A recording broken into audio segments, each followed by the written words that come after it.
আটা দিয়ে কেক বানালে কি কেকটা ড্রাই হয়ে যায়? ময়দা ছাড়া কি সত্যি সফট আর ময়েস্ট কেক পসিবল? আর মাওয়া অ্যাড করলে টেক্সচারটা এক্স্যাক্টলি কেমন হয়? এই প্রশ্নগুলোর উত্তর আজকের রেসিপিতেই পেয়ে যাবে। কারণ আজ আমরা বানাবো একদম সফট, রিচ আর ফ্লেভারফুল এগলেস আটা মাওয়া কেক, যেটা যারা ময়দা অ্যাভয়েড করে তাদের জন্য একদমই পারফেক্ট। আর সামনেই আসছে রক্ষাবন্ধন, তাই ভাইয়ের জন্য দোকানের কেনা মিষ্টি আর চকলেটের বদলে নিজের হাতে বানানো এই সুন্দর হোমমেড কেকটা গিফট করলে কেমন হয়? Hello everyone, welcome back to my channel. আজকের রেসিপিটা হলো এগলেস আটা মাওয়া কেক।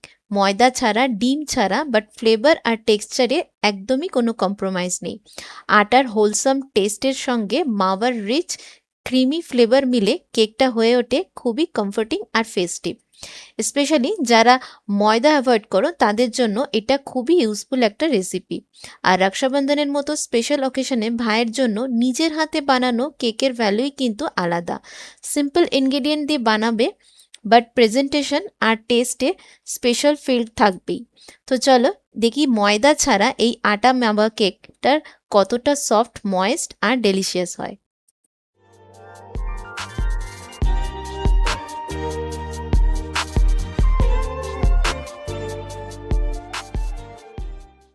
প্রথমে আমি একটা গ্রাইন্ডার জার নিয়ে নিলাম।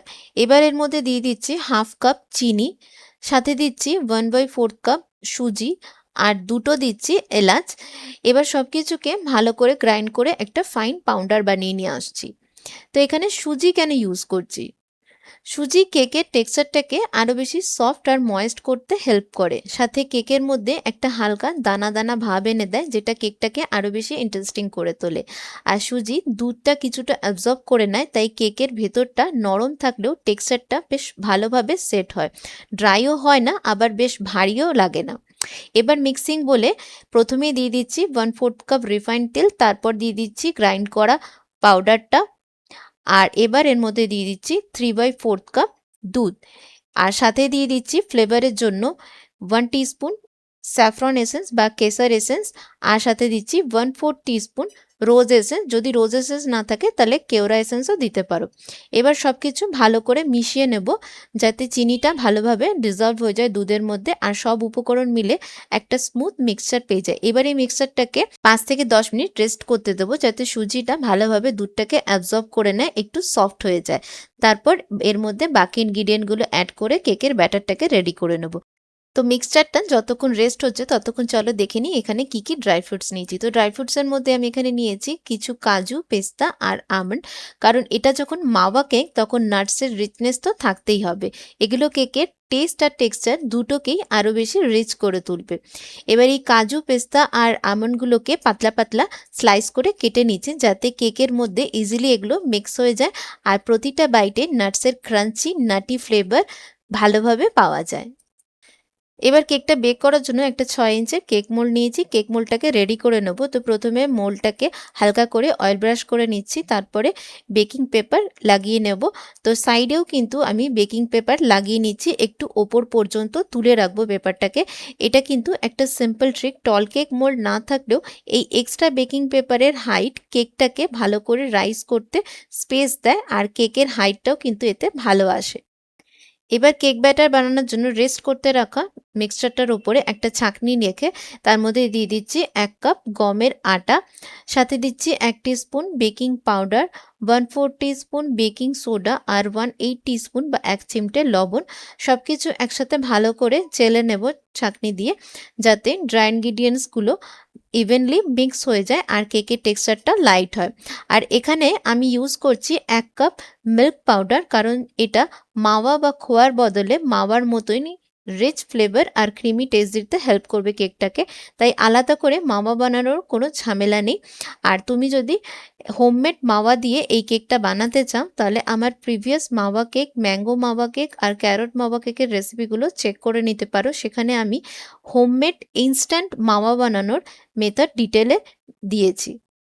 তো সব ইনগ্রেডিয়েন্টগুলোকে একসঙ্গে মিক্স করে আমি একটা কেক ব্যাটার রেডি করে নিচ্ছি। তো কেক ব্যাটারটা আমার এখানে একটু ঘন লেগেছে, তাই এর মধ্যে আরও 2 টেবিল চামচ দুধ অ্যাড করে নিয়েছি, কারণ আটার দুধ অ্যাবজর্ব করার ক্যাপাসিটি কিন্তু সবসময় একরকম হয় না, তাই ব্যাটারের কনসিস্টেন্সি বুঝে প্রয়োজন মতো দুধ অ্যাডজাস্ট করে নিতে হবে।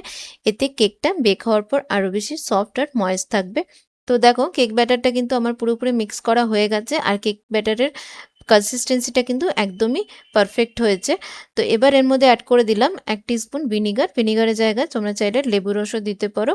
তো এবার ভিনিগারটাকেও মিক্স করে নিয়েছি, আর কেক ব্যাটার এখন পুরোপুরি রেডি। এবার চলো কেক ব্যাটারটাকে কেক মোল্ডে ঢেলে দিই। তো কেক মোল্ডটা তো আমার আগে থেকেই রেডি করা ছিল, আর ব্যাটার ঢেলে দেওয়ার পরে কেক মোল্ডটাকে ভালো করে ট্যাপ করে নিচ্ছি, যাতে ভেতরে কোনো বাবলস থাকলে সেটা বেরিয়ে যায়। আর এবার কেকটাকে বেক করে নেব।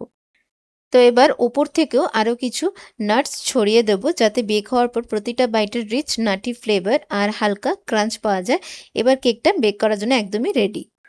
তো আমি এখানে ওভেন ছাড়া কড়াইতে কেকটা বেক করেছি, আর বেক করার সমস্ত ডিটেলস স্ক্রিনে দেওয়া রয়েছে। দেখো কেকটা আমি বেক করে নিয়ে এসেছি, আর তোমাদের একবার চেক করে দেখিয়ে দিচ্ছি।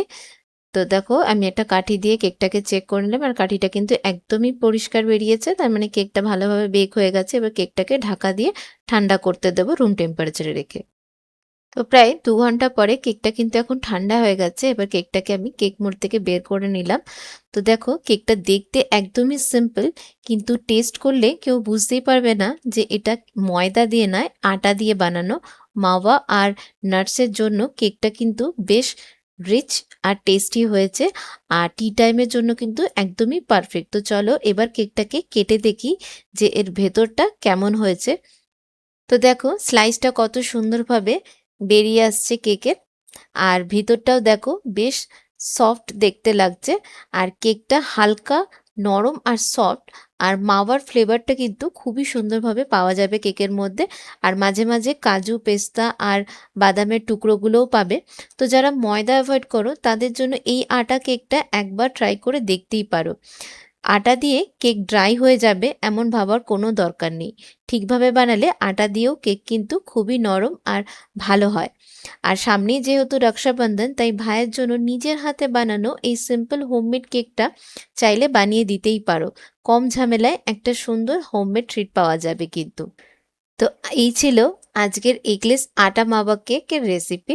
তো তোমাদের যদি এই রেসিপিটা ভালো লেগে থাকে, রেসিপিটা অবশ্যই ট্রাই করো, আর কমেন্টে অবশ্যই আমাকে জানিও যে কেমন হয়েছে। আর নেক্সট কোন কেক বা ডেজার্ট রেসিপি দেখতে চাও আমার কাছে, সেটাও কমেন্টে রিকোয়েস্ট করে জানিও। ভিডিও ভালো লাগলে লাইক, শেয়ার আর চ্যানেলটাকে সাবস্ক্রাইব করতে ভুলো না। দেখা হবে তোমাদের সাথে নতুন ভিডিও নিয়ে। ভালো থেকো, সুস্থ থেকো।